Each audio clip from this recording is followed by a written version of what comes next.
তোমরা কি জানো মাস্টার জিরায়ের এমন ৫টা স্বপ্ন যা পূরণ তো হইছে কিন্তু সে তার নিজের চোখে দেখে যেতে পারেনি।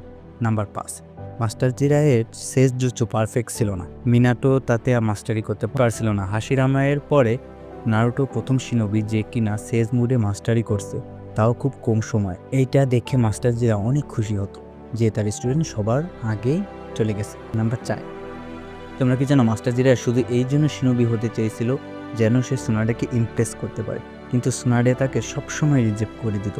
কিন্তু সুনাডে যখন বুঝতে পারে যে জিরা তার থেকে সারা জীবনের জন্য দূরে চলে যাচ্ছে, তখন তার ফিলিংস সামনে আসে। কিন্তু জিরায় এটা জানতেও পারলো না যে সুনাডের মনে তার জন্য কতটা ফিলিংস ছিল। নাম্বার ৩, মাস্টার জিরায়ের স্বপ্ন ছিল যে সে তার বেস্ট ফ্রেন্ডকে আবারও ভালো পথে নিয়ে আসবে, কিন্তু সে বেঁচে থাকতে তা করতে পারে না। এই জন্য সে নিজেকে একটা ফেলিয়ার দাবি করত।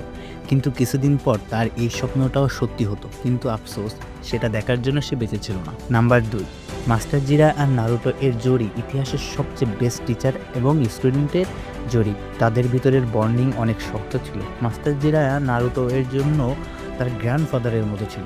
নারুটো যখন হিডেন লিপকে বাঁচিয়ে সবার কাছে হিরো হয়ে যায়, তখন এটা দেখে মাস্টার জিরা অনেক গর্বিত হতো।